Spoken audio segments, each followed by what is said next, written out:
Добрый день, Алиса. Я очень рада тебя вновь приветствовать в родной нашей Абхазии и в столь любимом для каждого жителя нашей страны таком потрясающем историческом месте, в стенах Пицунского храма.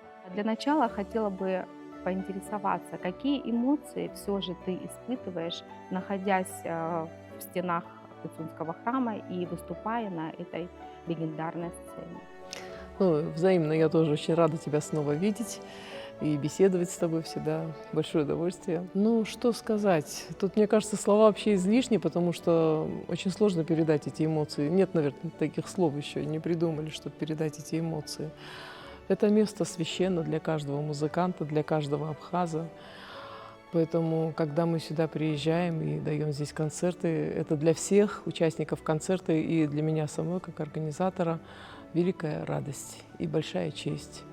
И с этим храмом у меня очень много связано воспоминаний, воспоминаний детства, воспоминаний юношества, потому что не проходило и года, чтобы я не выступала на этой сцене. Да я не могу сказать, что это сцена, это все-таки алтарь. Для меня это священно. Поэтому, конечно, большое счастье, что у нас есть этот храм, что он сохранился, и что в нем есть орган, и мы имеем возможность прикасаться к великому и вечному. Очень символично, что именно сегодня, да, мы сейчас записываем это интервью в преддверии очередного концерта в рамках международного проекта «Музыкальная лаборатория Лисы Гицба». Это уже такая итоговая, завершающая история четвертого конкурса. Сегодня концерт в Пицунде, завтра у вас концерт в Новом Афоне, в Новоафонской пещере. И на этом четвертый конкурс будет завершен. Вот, Алиса, почему именно эта локация была выбрана для очередного концерта в рамках проекта? Чем ты мотивировала этот момент? Я просто очень люблю этот храм, я люблю эту акустику. И всегда, я считаю, это великая радость для любого музыканта выступать здесь, и тем более в сопровождении органа. Поэтому я считаю, что это особое место, сакральное, священное место, поэтому не выбрать его было бы А странно. как музыканты отреагировали именно на выбор этого зала? Вот вчера у нас была репетиция, и я видела их глаза. Они были полны какого-то такого экстаза и удивления, и восторга. То есть они сравнивали даже с Сухумом. Вот мы позавчера выступали в Сухуме, в филармонии. Это тоже старинное, тоже священное место. И они приехали из Сухума сюда. То есть люди, которые не знают всех этих наших, да, преимуществ и так далее, каких-то прерогатив. То есть люди абсолютно посторонние, как бы не субъективные, не субъективные, да, как мы можем, например, про себя сказать. Они говорят, что здесь совершенно особая атмосфера, и я с ними согласна.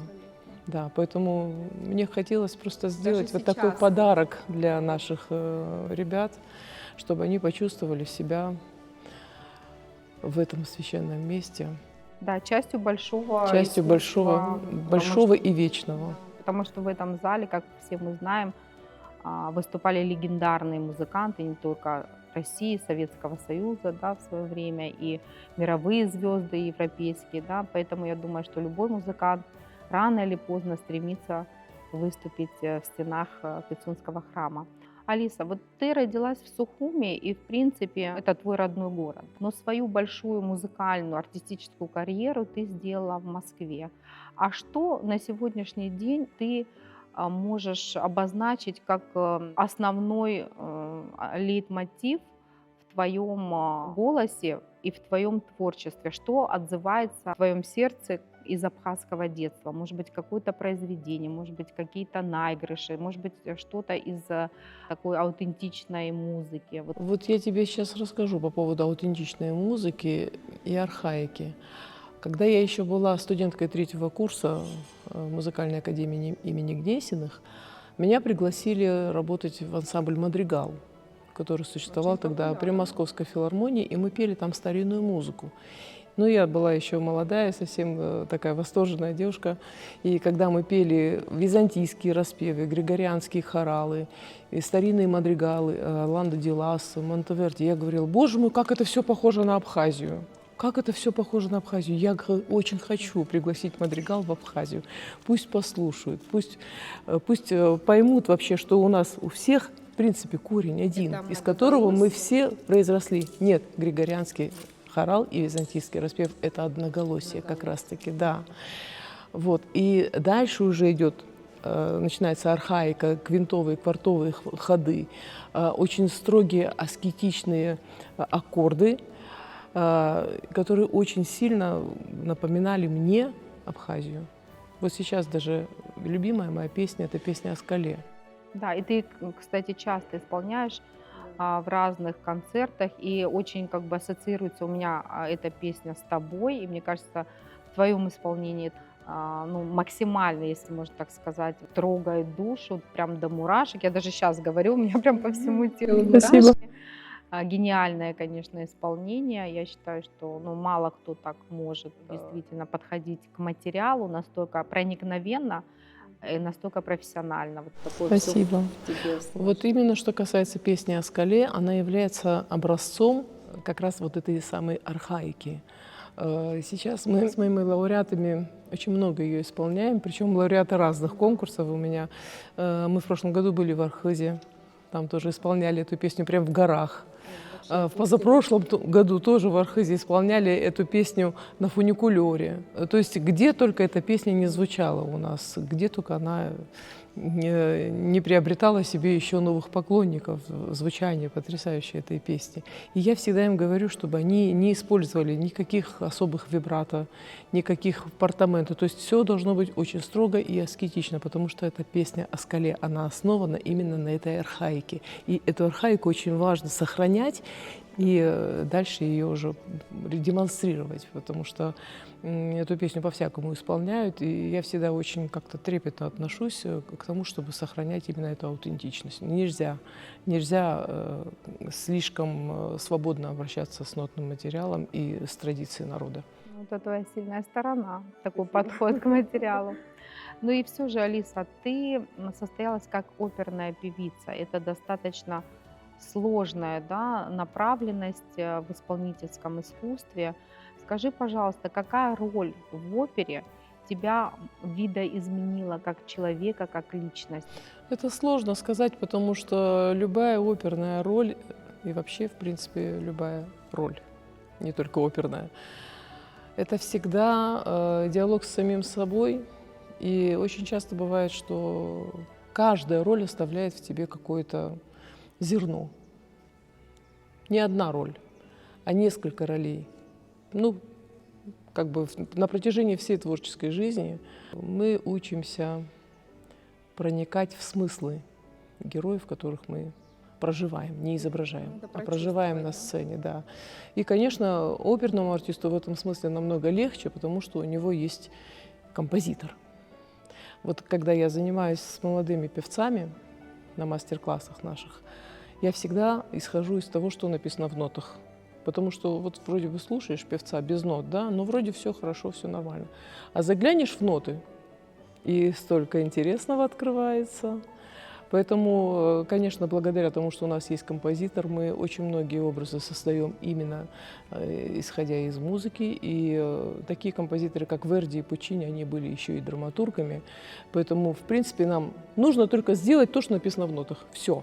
Соблюсти все каноны. Соблюсти все каноны и добавить немножечко себя, частичку своей Вот души. даже здесь, вот в этом сейчас эпизоде, то, что ты проговорила, я вижу тебя в роли, ну, не побоюсь этого слова, гениального педагога по вокалу. И я тому живое подтверждение, потому что я неоднократно присутствовала и с удовольствием буду присутствовать при возможности на твоих мастер-классах, потому что это просто какое-то уникальное для меня было зрелище, если можно так сказать, потому что тут все слилось воедино и очень органично. Твои вокальные данные природные, твой профессионализм и твое такое умение, ювелирное, на мой взгляд, преподносить информацию для будущих певцов, там, музыкантов и так далее. Как это все в тебе очень сосуществует органично. Вот это очень важно, когда человек,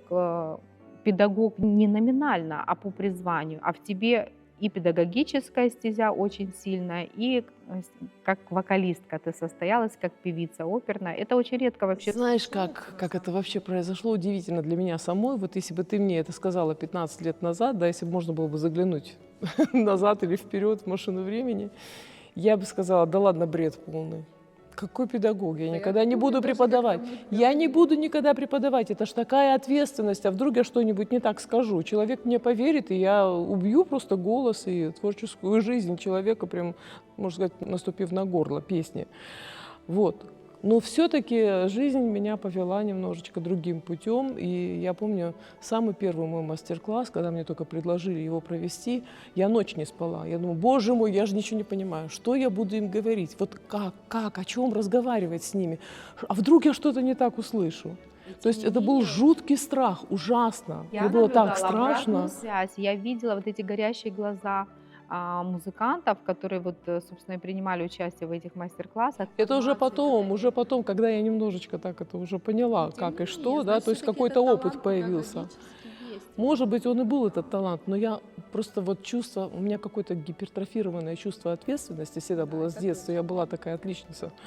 Вот, и я, конечно, очень боялась этой ответственности, что я не справлюсь, что на меня там как бы возложат какие-то надежды, и я там и в заблуждение человека ввести. Вот это мне было очень страшно. Но благодаря тому, что этот опыт уже стал потихонечку нарастать, я уже даже полюбила Я эту даже вот работу. на Да. днях открою тебе такую тайну.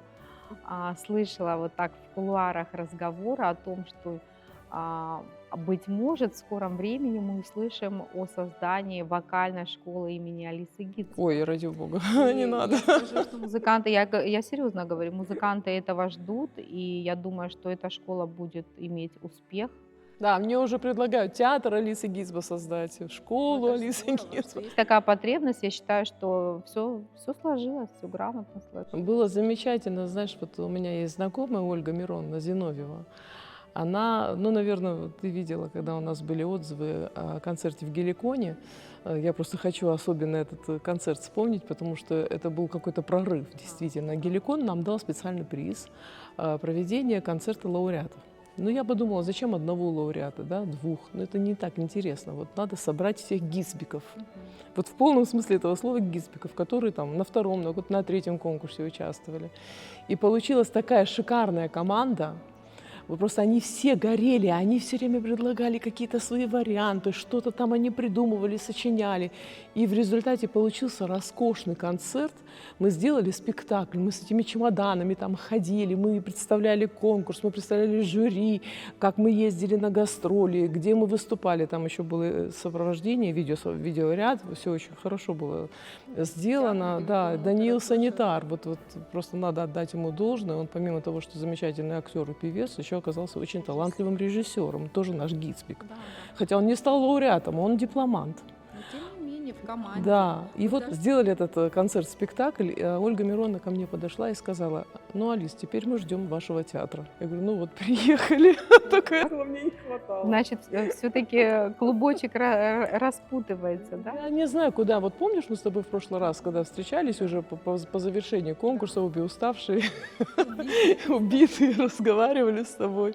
И я тогда сказала, что я не знаю, куда поведет дальше меня мой проект, потому что я уже им не руковожу, он руководит мной.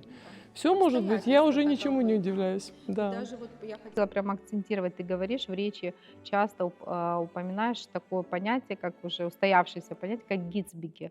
Это вот, ну, понятное дело, производная от твоей фамилии, но одно то, что ты их дипломантов, лауреатов, всех тех, кто участвует в твоем проекте, называешь так тепло, это говорит о том, что ты очень расположен Да я к просто тому их очень делу, люблю да, всех, они к мне как своему дети. любимому делу, к этим ребятам. И вот я думаю, это дорогого стоит именно такая вот синергия между вами, то, что вот и профессионализм, и какие-то вот такие дружеские отношения, человеческие отношения, это очень важно в таком творческом процессе. Но они сейчас так счастливы, что я их сюда в Абхазию привезла. Во-первых, лето. Все-таки в октябре немножечко другие краски, осень, да. Сейчас мы вот А сейчас они приехали и говорят: ой, у нас тут и гастроли, и отпуск, и море, и солнце, и концерты. То есть вообще они так меня благодарили, очень, очень счастливы. И вообще мне этого достаточно. Вот только ради того, чтобы их сделать счастливыми, можно работать в нашем проекте. Алис, а вот если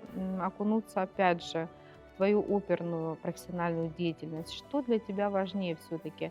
Безупречное вокальное исполнение, либо умение затронуть души зрителей, слушателей? Вот что вы, как вот эту золотую середину? Вот мне нравится, что ты это разделяешь. Это очень правильно, потому что идеальное пение – это пение робота.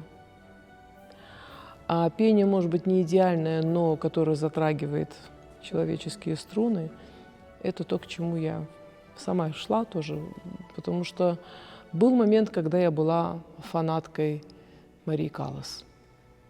Но перед тем, как стать ее фанаткой, я была как раз-таки человеком, который не понимал, что они в ней нашли особенного. В первый раз я включила пластинку с голосом Марии Каллас, когда я училась в Гнесинке на первом курсе. И я услышала 2-3 ноты и тут же выключила. Говорю, боже мой, вот создали идола на пустом месте. Ну что, она даже там голос качается, где-то сипит, где-то хрипит, где-то жестко, где-то, в общем, очень много таких вот недоработок, казалось бы, да, особенно когда она уже С позиции последние технической, ее годы, да, ее певческой карьеры, трагические совершенно, когда голос разрушался абсолютно весь. Но потом настал какой-то момент, когда я дозрела до гения Марии Каллас. И я поняла, что на самом деле, а ради чего вообще мы поем?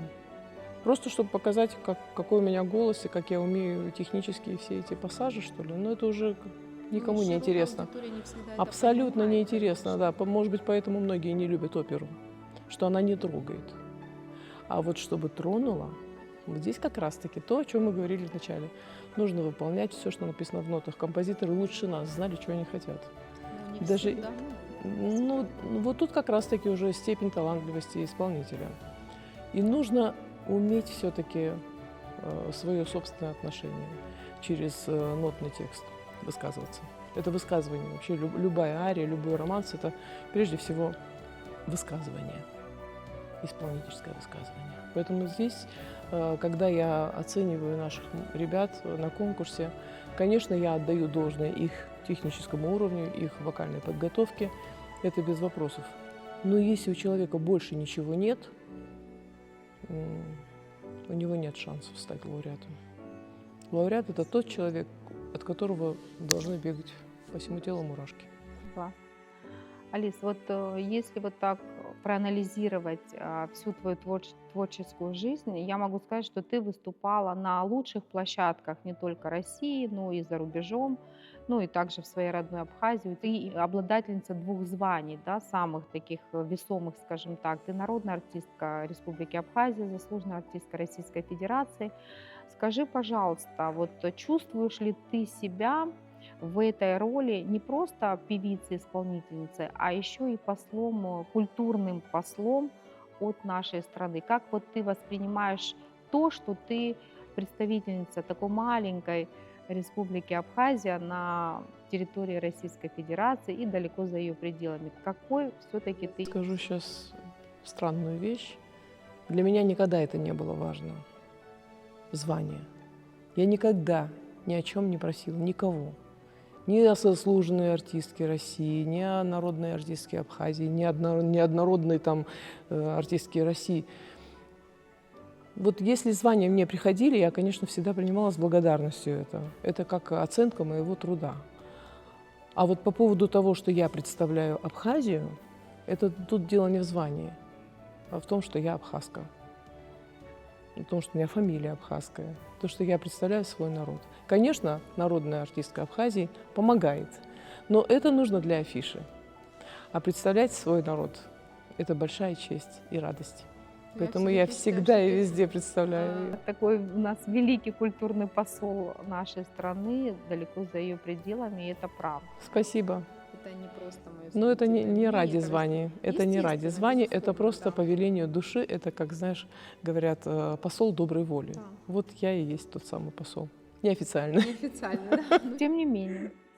Алис, а если вот сейчас вернуться, да, проговорить какие-то такие интересные знаковые моменты относительно твоего конкурса, потому что вот, как я уже говорила ранее, Завершается 4-й конкурс. У нас на носу, скажем так, 5-й юбилейный. Действительно, на Юбилейный носу. проект. Да, совсем уже скоро, этой осенью. Я думаю, что очень много нужно будет воплотить мыслей, идей для того, чтобы он состоялся так, как мы планируем. Скажи, пожалуйста, вот изначально конкурс начинался как вот такой образовательный проект, да? Ну, как бы, если так сухо сказать. Ты даже не предполагала, что этот конкурс может вырасти в нечто большее и обретать такие широкие географические горизонты. И там у нас еще добавились такие моменты, как мастер-классы, гастрольная деятельность, очень такая объемная, если можно так сказать, по регионам, городам Российской Федерации и также нашей страны. Вот скажи, пожалуйста, это механическая история конкурса развивалась? Изначально была одна история. И как ты пришла уже непосредственно к тому, что имеешь на сегодняшний день? Ну, во-первых, может быть, я не сама к этому пришла. Конечно, всегда есть люди, которые подскажут, да, дадут совет, люди, которым я доверяю. Механика конкурса. Ну, начнем с того, что первый конкурс у нас проходил в Сухуми в 2022 году, в октябре месяце. И это был сугубо вокальный конкурс, и проходил он только в Сухуми. И даже тогда, несмотря ни на что, к нам приехало 54 человека. Потому что Абхазия манит людей, Абхазия заинтересовывает. А дальше было международное признание Абхазии, поэтому мы решили так, что надо проводить этот конкурс на 2 страны. Это будет интересно, и, мне кажется, и больше возможностей для того, чтобы о конкурсе узнали в широких кругах музыкальных. Конечно, Росатом нам тогда очень помог. Большое спасибо Джумберу Ткибычаву, хочу сказать. И мы стали проводить с тех пор этот конкурс в 2 государствах, в России и в Абхазии. И так он у нас, в принципе, так и законсервировался, потому что это очень интересно, когда конкурс проходит, можно сказать, одновременно в 2 разных местах. На самом деле аналогов этому конкурсу пока не существует. Вот. И я очень горжусь тем, что у нас эта идея, как бы, она реализовалась. Вот каким-то чудесным способом она реализовалась. А на 3-й конкурс мы уже получили грант Президентского фонда культурных инициатив. И на 4-й конкурс мы получили грант Президентского фонда культурных инициатив. И рядом всегда была Республика Абхазия, Министерство культуры и правительство Абхазии. И плюс еще какие-то небольшие спонсорские вливания. И, кстати, благодаря тебе я поучаствовала в премии Евразии и получила эту помощь финансовую тоже от Евразии. Вот. И дальше я не знаю, как у нас будет все развиваться. А вот буквально скоро, через несколько месяцев, стартует 5-й юбилейный конкурс твоего проекта. Какие перспективы ты видишь в дальнейшем? Конечно, хотелось бы знать саму историю нынешнего проекта 5-го, да, юбилейного. Я не знаю, возможно ли услышать? Я думаю, что сейчас, наверное, преждевременно пока рассказывать о том, что у нас планируется, в каком виде он будет проходить в этом году. Я думаю, что мы обязательно договоримся о следующем с тобой интервью и проведем пресс-конференцию в Абхазии или в Москве, тоже пока не знаю, скорее всего, в Москве это будет, на которой мы расскажем все. Да, А сейчас я пока сохраняю интригу. Но это хорошо, потому что нашим зрителям есть над чем подумать, есть какая-то такая затравка легкая, и это тоже способствует, да, вот, развитию такому интереса. Алиса, вот такой вопрос.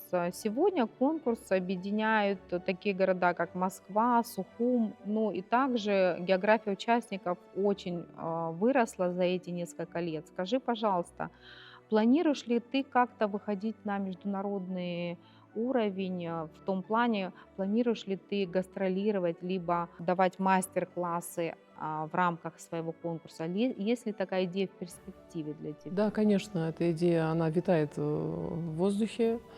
Я уже неоднократно над этим задумывалась.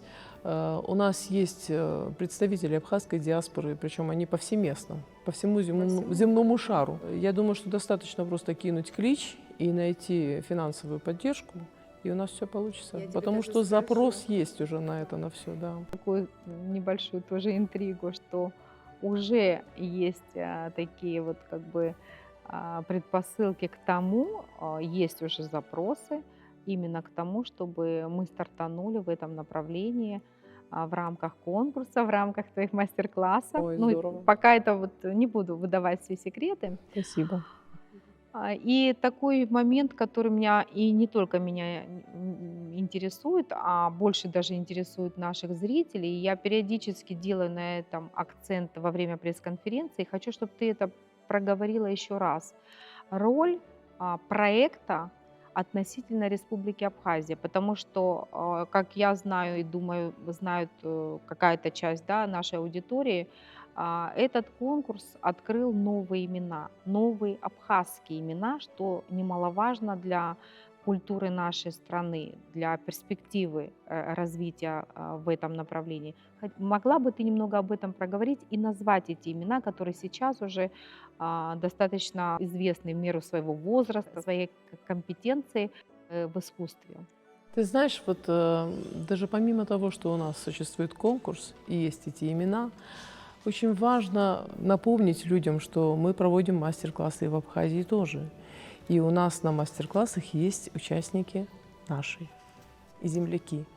Несколько человек, студентов нашего Сухумского музыкального училища, принимали участие в мастер-классах Оскара Абдразакова, Романа Муравицкого, Яны Иваниловой. И на моем мастер-классе были ребята, которые в силу своей неподготовленности не нашли в себе возможности, да, реализовать себя вот в плане участия в конкурсе. Но это все придет. Да, со временем, Но конечно. зато они не испугались выйти на сцену и поучаствовать в мастер-классе.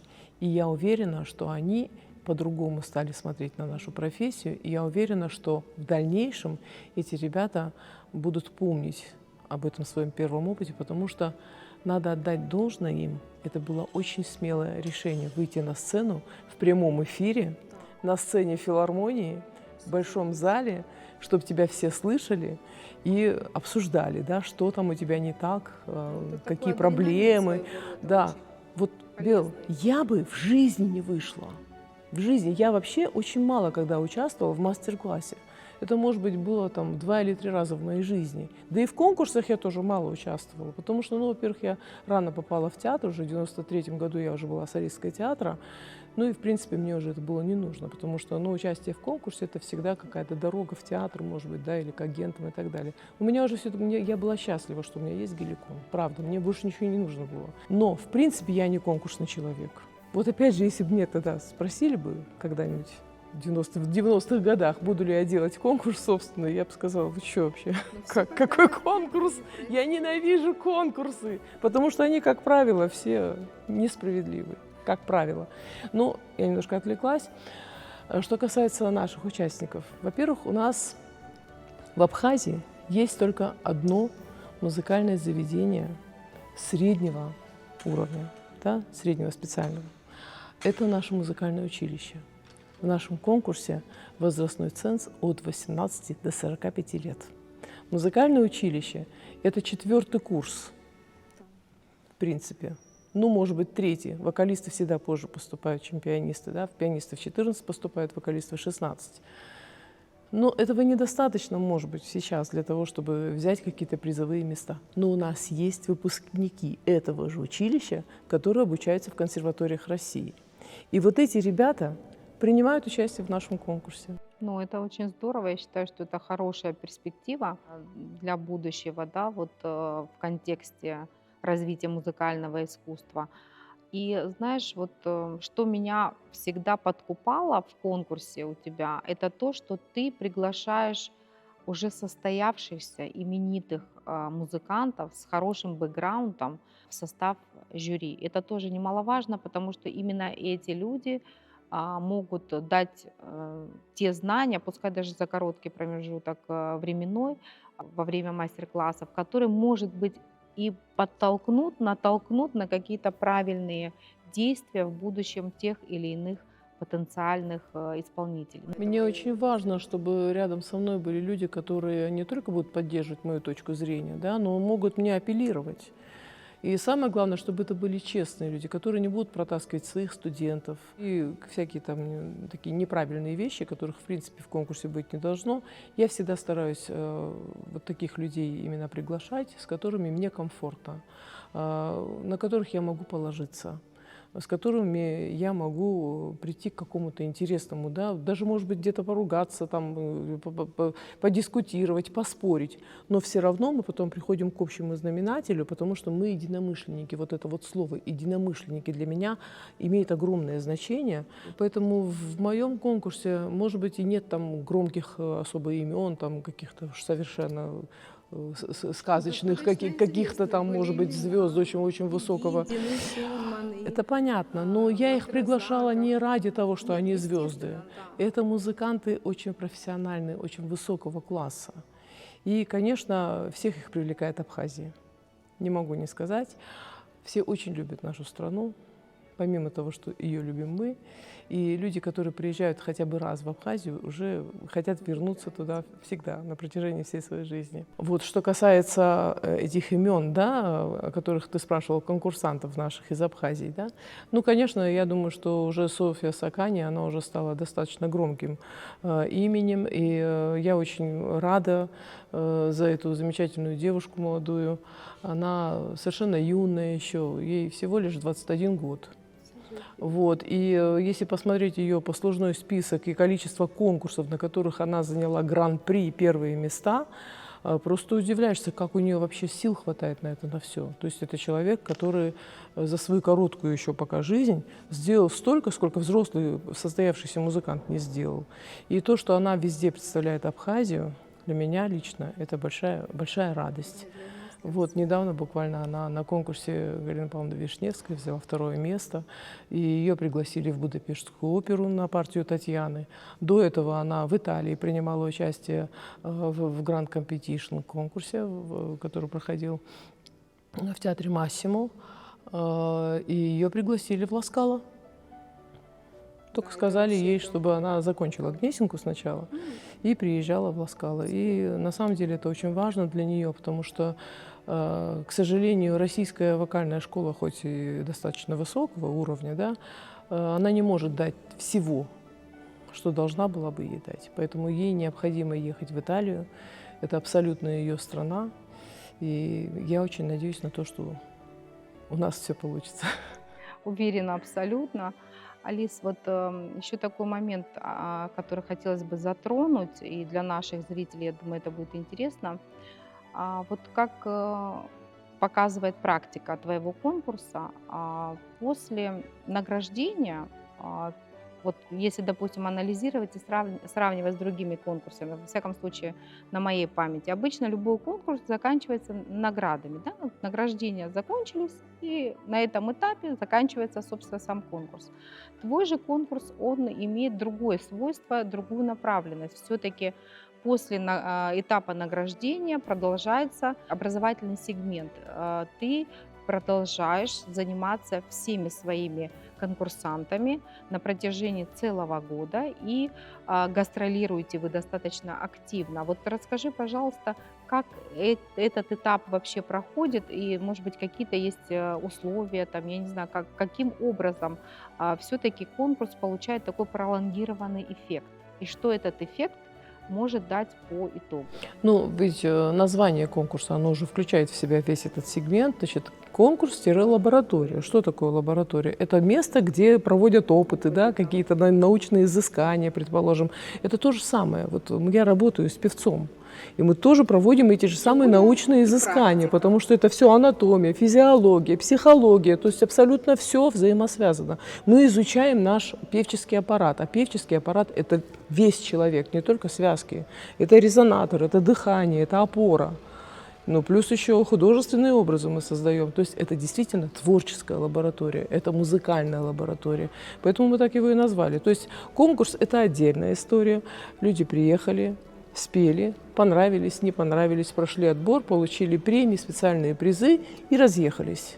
Да? Ну, по дороге они еще чему-то обучились, поучаствовали в мастер-классах. Все замечательно, до свидания. А дальше мы их приглашаем уже участвовать в концертах лауреатов.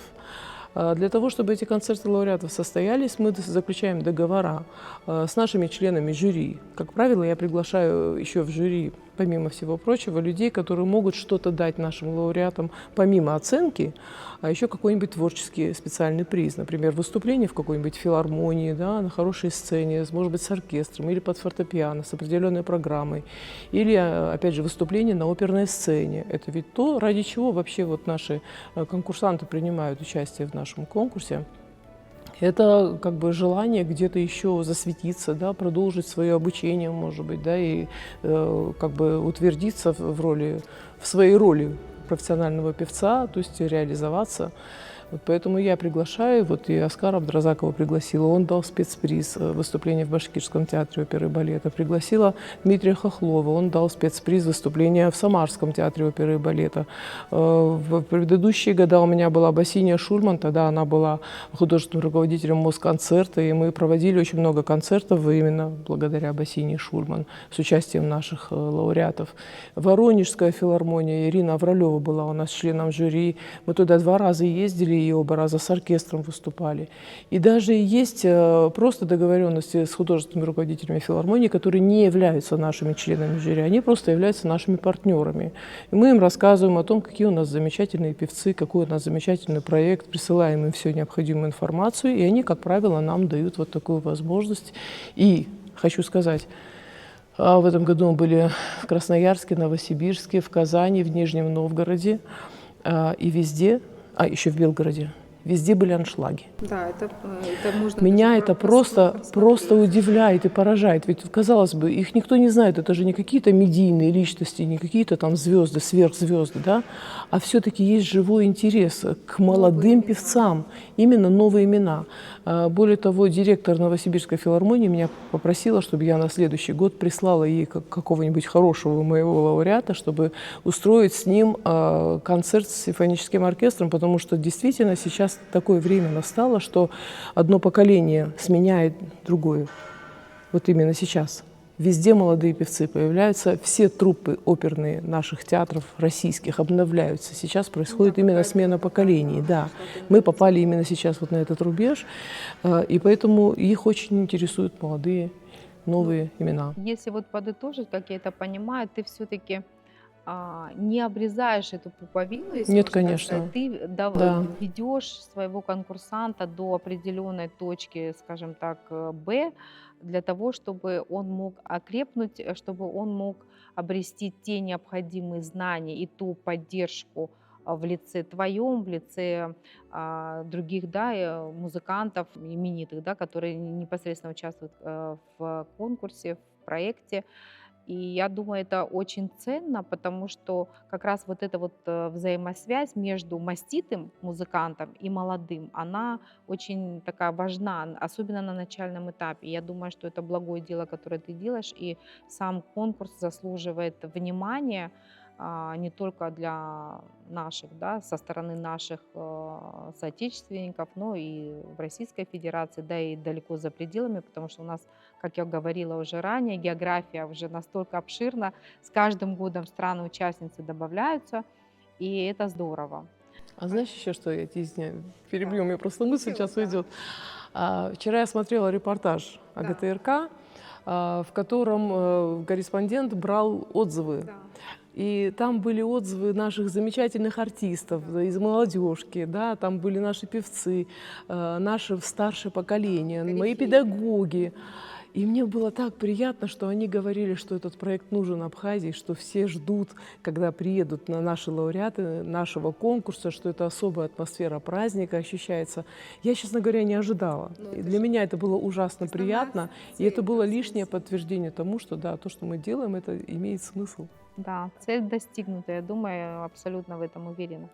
Алис, ну в завершении нашей беседы, нашей теплой беседы, мы с тобой любим поговорить, и нам есть о чем разговаривать. Хотелось бы, конечно, услышать от тебя, как от состоявшейся певицы, всеми любимой нами в стране и за пределами. Я знаю, что у тебя есть плеяда поклонников среди европейской аудитории. Конечно же, я вижу тебя в дальнейшем в качестве педагога по вокалу и думаю, что так оно и будет. И не за горами школа имени Алисы Гицпа, и этого все ждут. Повторяю еще раз. Но хотелось бы от тебя все-таки услышать такое пожелание, может быть, посыл нашим зрителям, которое бы отражало бы мысли о творчестве, о музыке, о человеческой жизни и вообще об искусстве в целом. Вот как ты можешь одним выражением, может быть, одной какой-то фразой объединить эти вот стороны? Это непростая задача, потому что искусство многогранно. Но опера — это тот самый жанр синтетический, который соединяет в себе абсолютно все виды искусства. Театр, музыку, хореографию, живопись, поэзию.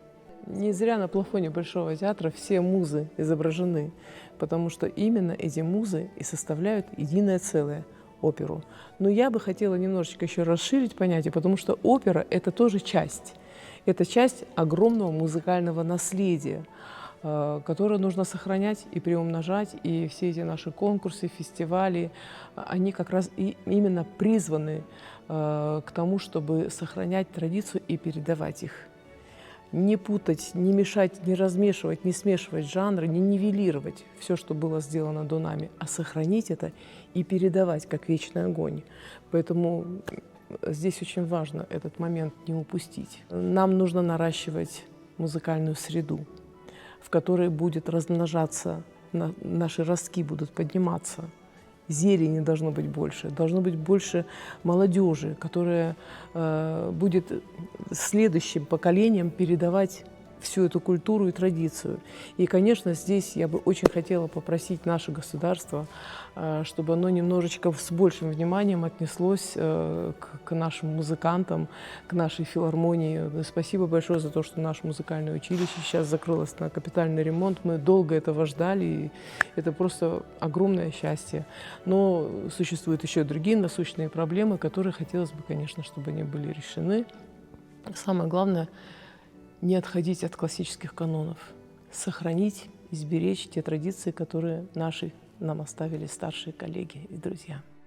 Алиса, вот удивительно, все-таки ты большую часть жизни живешь в Москве, но душой и сердцем ты в своей родной Абхазии. Всегда это очень дорого и для меня, и, думаю, для всех наших граждан. Спасибо тебе за то тепло, за твое искусство, которое ты транслируешь в мир. Спасибо. А я хочу еще раз поблагодарить тебя, нашу телерадиокомпанию, за то, что вы всегда следите за нашим проектом, никогда не пропускаете никаких наших важных и значимых событий, вы всегда рядом. И, конечно, большое, просто огромное спасибо нашему президенту, нашему Министерству культуры и Президентскому фонду культурных инициатив за то, что они нас так долго поддерживают и всегда рядом. Конечно, куда мы без поддержки со стороны государства, без меценатской поддержки, что немаловажно. Это очень важно, особенно в контексте культуры, потому что, как нам известно, меценатство и, собственно, ориентировано на развитие культуры. Удачи, Алиса, удачи в сегодняшнем концерте. Я желаю, думаю, что все пройдет замечательно, и публика будет благодарна, и будут восторженные отклики. А тебя всегда рада видеть у нас в гостях. Спасибо. Спасибо. Иногда мы находим в звуках старых мелодий те слова, что сердца согревали. И тогда, как и прежде, к нам приходит надежда вновь найти, что с тобой потеряли. Я так скучаю, время идет назад в быстрые реки, слезы мои хранят вечные горы, снова зовут меня и запах моря, самого синего. Руки в небо протянут, и такая тишина,